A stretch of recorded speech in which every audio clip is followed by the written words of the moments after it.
What's up everybody, it's Kyle, and today we're diving into a game that's got a whole lot of eyes on it. Marathon. No, not the classic one from the 90s, this is Bungie's full-blown reimagining of that universe, and it's going to be a big shift from their usual playbook. After watching some dev diaries, Bungie's breakdowns, and a bunch of content from creators who were invited to play early, I've got some thoughts. Some of this looks promising, some of it makes me nervous, and the big question on my mind right now is, will Marathon survive in a space that's already so crowded? Let's get into it.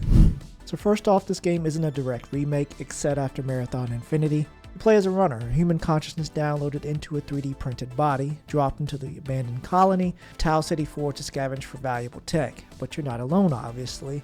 There are other players, factions, and even the UESC now functioning as hostile NPCs trying to shut the whole operation down.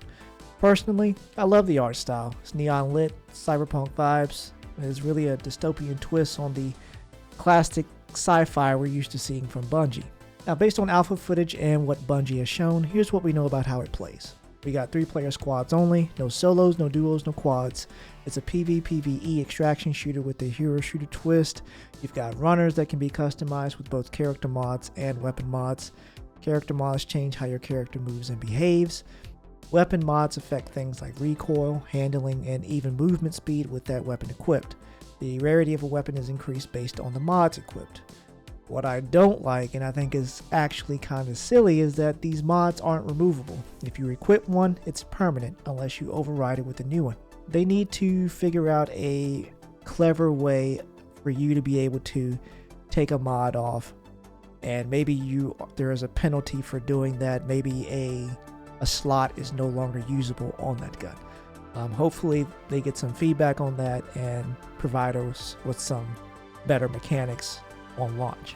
But from what I've seen, the gunplay looks great. Many are saying it has a classic Bungie feel, and there's a solid base for build diversity. But obviously without hands-on time for me or the general populace, it's kind of hard to say how deep the meta will go or how balanced it'll feel at launch. This is where the community splits a little. There are 6 factions and you can only carry one priority contract at a time, unlike Tarkov where you can stack them. That acts as your main mission during a run. Each faction has its own intro video and vibe, and as you level up rep with them, you unlock things like black market upgrades, expanded backpack space, and better mod access. There are also secondary contracts you can pick up during a match if you manage to exfil with the right items. This all sounds solid, but here's the thing. The story is entirely player-driven.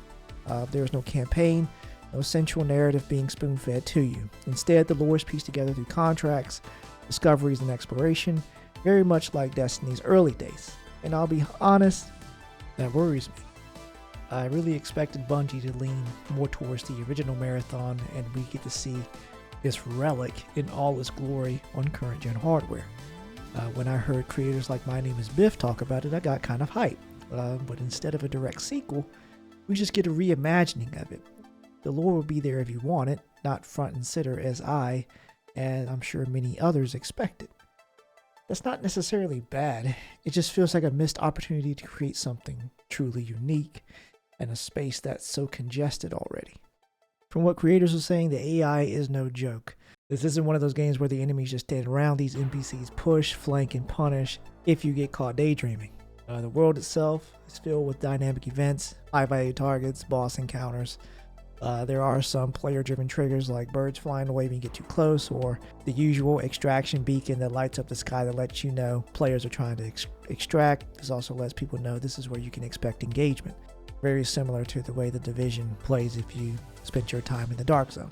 All that sounds great on paper. It creates tension, unpredictability, and more importantly for Bungie, replayability.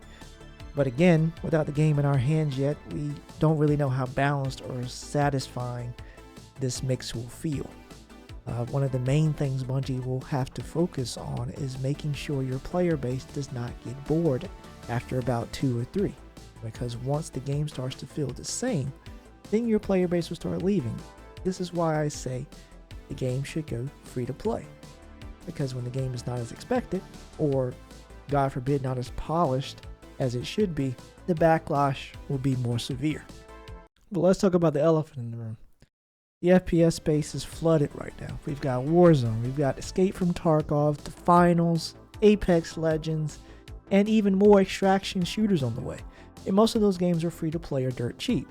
So unless Marathon launches with the right price and some really like A+ polish and a great hook to keep players engaged, it's going to be a incredibly tough fight for attention.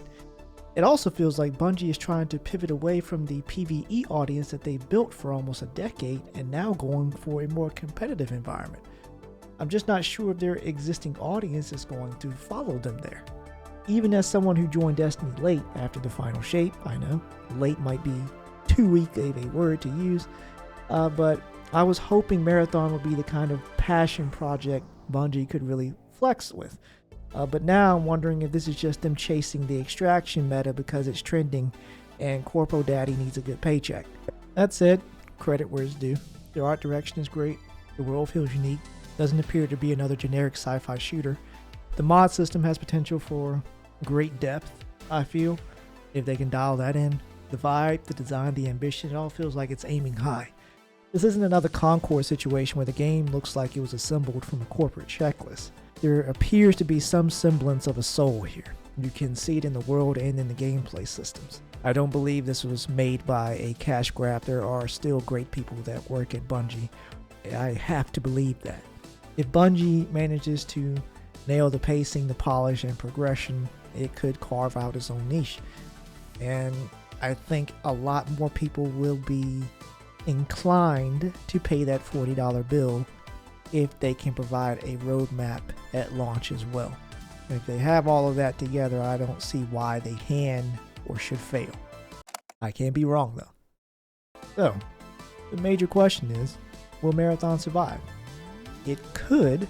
The foundation is there, unique mechanics, strong aesthetic, deep modding and faction systems. But whether it thrives will depend on, like I said, how it's priced, how it performs at launch, and whether players can connect with the narrative delivery and the PvPvE gameplay. As of now, I am cautiously optimistic, but Bungie's got one shot to prove this isn't just a cash grab chasing a genre trend. They've got the legacy, but now is the time to show us that passion that made so many fans fall in love with the name in the first place. We all know what happens when a studio doesn't deliver. Layoffs. Honestly, layoffs happen regardless of success or failure, so just good luck to those devs. If Pete needs another car, someone's got to go. But that's it from me. Let me know what you guys think. Are you excited for Marathon, or are you just waiting to see if it actually sticks the landing? Or are you just sitting around just hoping Bungie fails because you've been done so dirty playing Destiny? Regardless, drop your thoughts in the comments, smash that like button, and above all else, don't forget to subscribe. Bye guys.